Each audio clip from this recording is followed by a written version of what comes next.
Parang binago na raw ang kasaysayan kung aalisin ang pangalan ni dating Pangulong Ferdinand Marcos Sr. pagdating sa usapin ng diktadorya.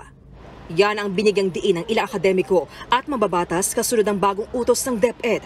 Unang nasiwalat ang utosan matapos mag-viral sa social media ang kuha sa internal memorandum na galing sa Bureau of Curriculum Development ng DepEd. Dito nakasaad na alisin ang pangalang Marcos sa paksa ng diktadorya. Yari na! Kaya imbis na panahon ng diktadurang Marcos, tatawagin na lang itong panahon ng diktadura.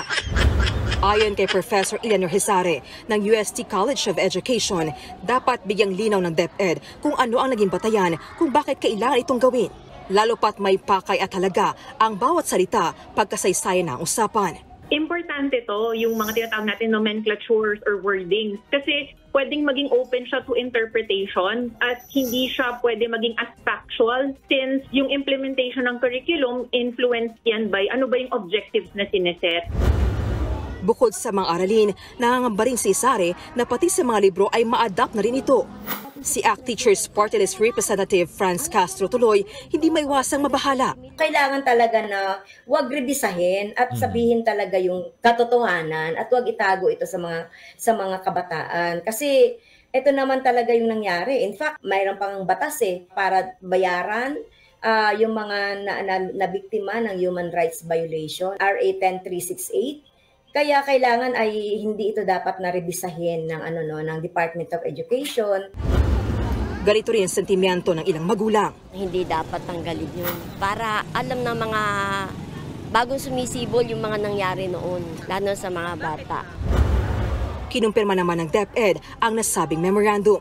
Paliwanag nila, pagka tiningnan niyo po ang curriculum, suriin po natin, ang pagkakalatag ng mga paksa ay hindi particular sa tao o namumuno, kung hindi sa mga pangyayaring pangkasaysayan, layunin na bigyang pagkakat sa kanilang pagtatakasan ng demokrasya sa kasalukuyan. In other words po, inorganisa lang po natin ang ating curriculum guide.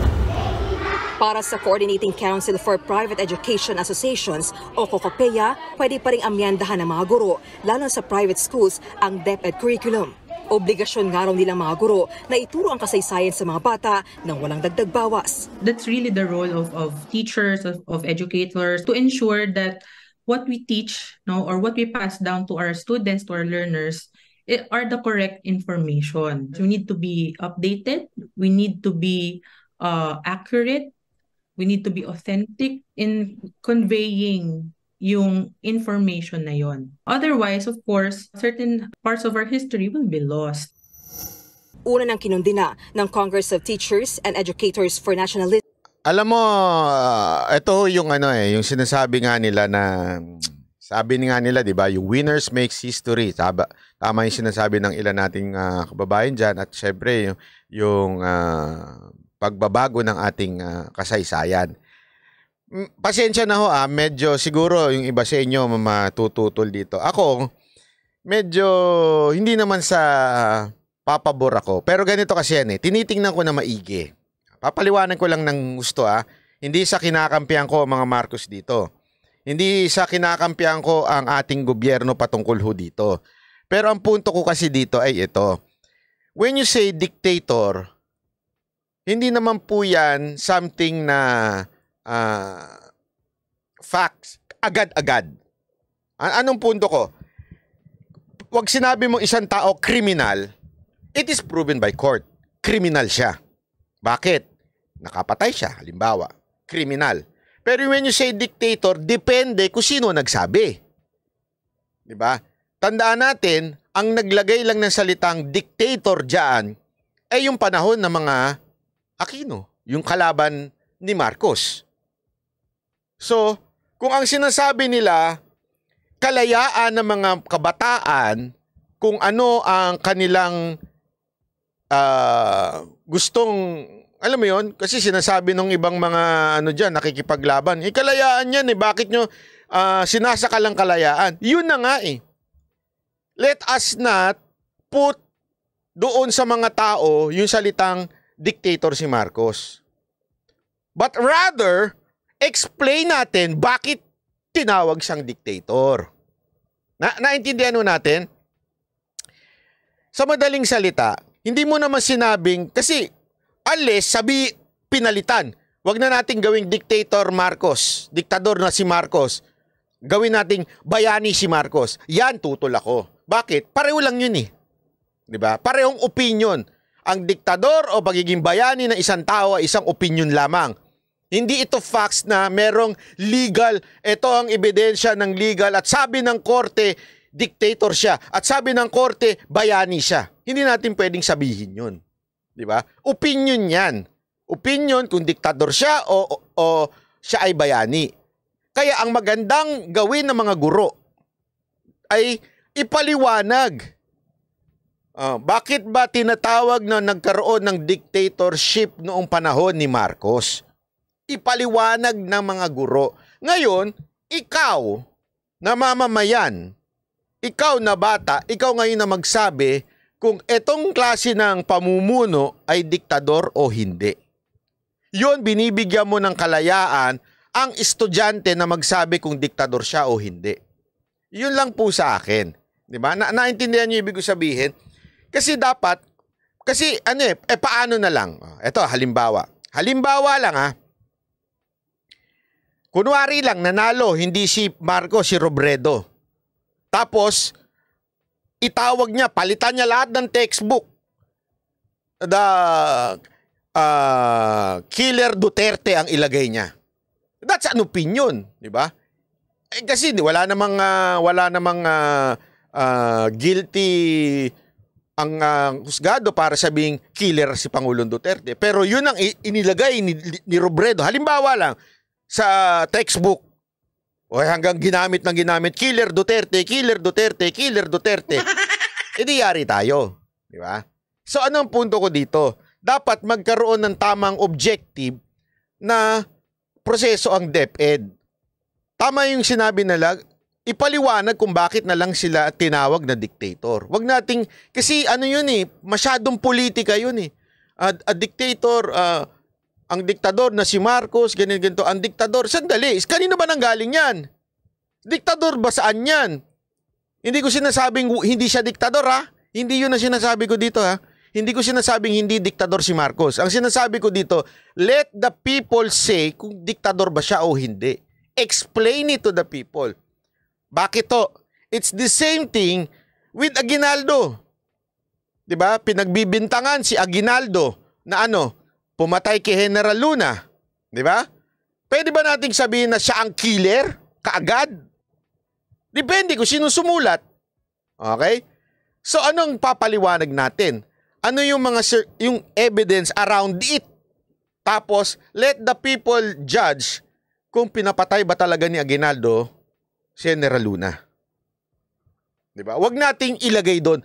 Kasi ang mangyayari, kung ipupolitika natin yung itinuturo sa tao, di para tayong nagdidikta lang na nagdidikta doon sa mga kabataan, lagot tayo niyan.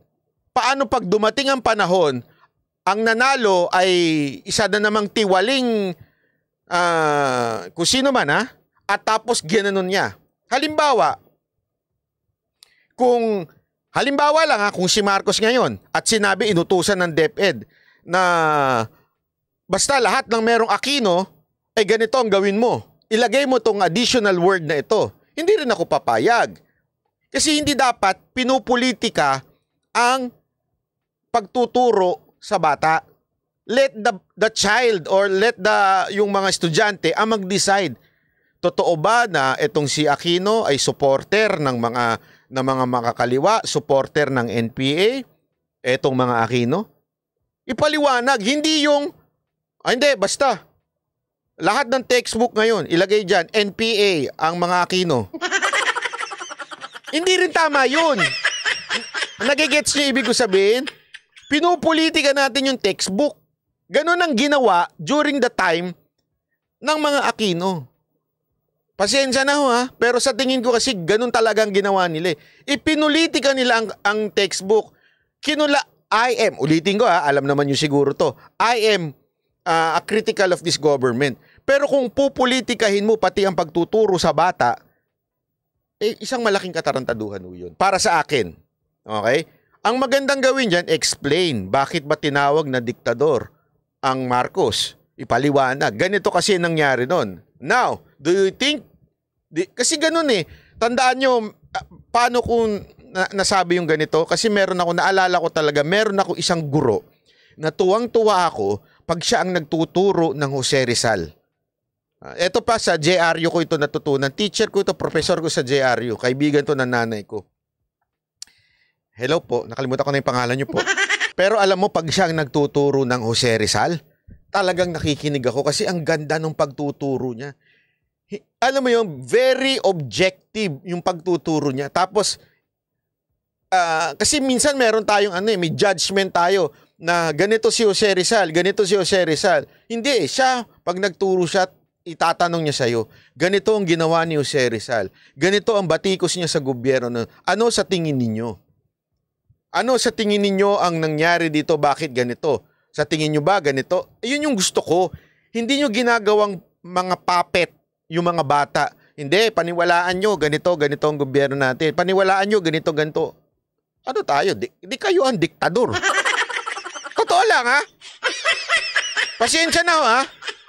Para dun sa mga makakaliwang nagsasabing, wag natin tanggalin yan. Kayo ang diktador. Bakit? Wag niyong diktahan ng bata. Let the child decide. Diktador ba mga Marcos? I mean, hindi naman stupido yan kung tuturuan natin ng tama. Hindi naman po sila stupido. Diba? Ulitin ko ha. I'm not saying hindi diktador si Marcos, pero ituro natin ng tama. Ituro natin, tingnan mo ang ginawa ng mga Marcos nung panahon ng ganito, bla bla. Ito naman ang ginawa ng mga Aquino. Kasi hindi mo pinulitika. Dapat hindi pumapasok ang DepEd sa politika. Yun lang po sa akin. Kaya tama yung ginawa ng DepEd. And sana, hindi dahil sa kinakampihan nila ang mga Marcos. Pero pinipakita lang nila yung facts. Ito nangyari nun. Now, do you think this would be considered a dictator? O kaya ito naman, sa tingin nyo, itong mga Aquino ay talagang mga supporter ng mga komunista? Ano masasabi ninyo? Dapat ganun ang pagturo sa bata. Hindi namumulitika ang DepEd. Yun lang ang sa akin.